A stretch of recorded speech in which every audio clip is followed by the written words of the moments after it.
Hello மக்களே, இந்த காணொலியில் என்ன பார்க்க போகிறீங்கன்னா, நம்ம தோட்டத்தில் வளர்த்த ரெட் கொய்யா. இதை பார்த்தீங்கன்னா நம்மளுக்கு ஒரு 4 கொய்யாக்கா கிட்ட இருந்தது. இது ரெட்டு தோலை பாருங்க எப்படி இருக்கு.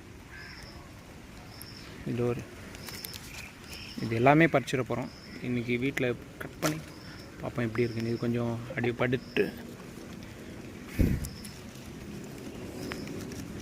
இது தரையாக ஒட்டிகிட்டு இருக்கனால இப்படியே இருக்குது.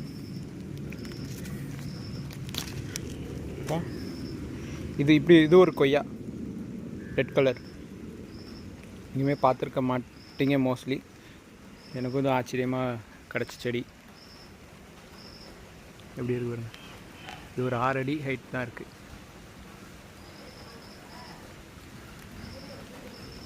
இலையே பாருங்கள், இலையே பச்சை கிடையாது, ஒரே பூச்சி. ஆர்கானிக்காக வளர்க்கும்போது தான் இதான் பிரச்சனை. நம்ம மருந்து அடிக்க மாட்டோம் பெருசாக. ஆனால் பாருங்கள், சின்ன செடி தான்.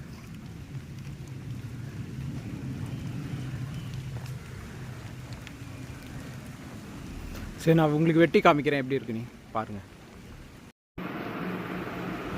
இப்போ இந்த ரெட்டு கொய்யாவை நம்ம கட் பண்ண போகிறோம்.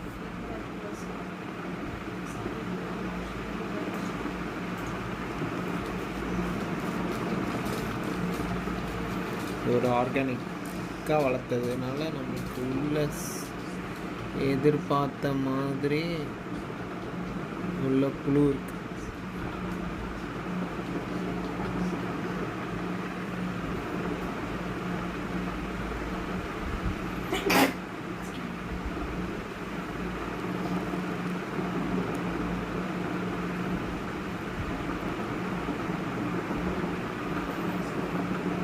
இது டேஸ்ட் பார்க்கலான்னு நினச்சாலும் நமக்கு முடியல.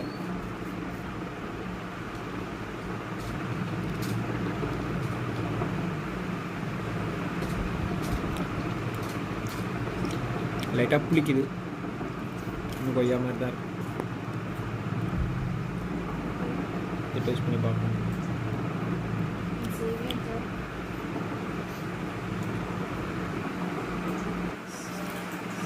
ரொம்ப நம்ம மரத்திலே விட்டுட்டோம் ஆர்கானிக்னு சொல்லி. இப்போ பார்த்தா இதுலேயும் புழு இருக்கும்னு நினைக்கிறேன்.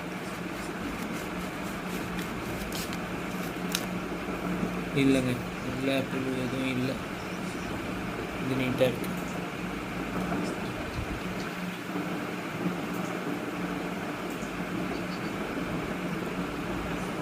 இது சாப்பிடலாம். இதை பார்க்கும்போதே நம்மளுக்கு தெரியுது அமுங்குது வரும். விற்கவே பயமாக இருக்கு.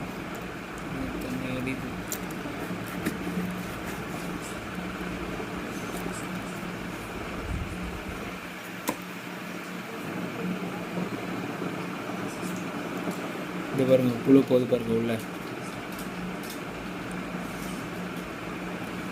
ஆர்கானிக்காக வளர்க்குறப்போ இதான் பிரச்சனை. வந்ததே 4 காய். இந்த 4 காயில் 3 காயில் புழு.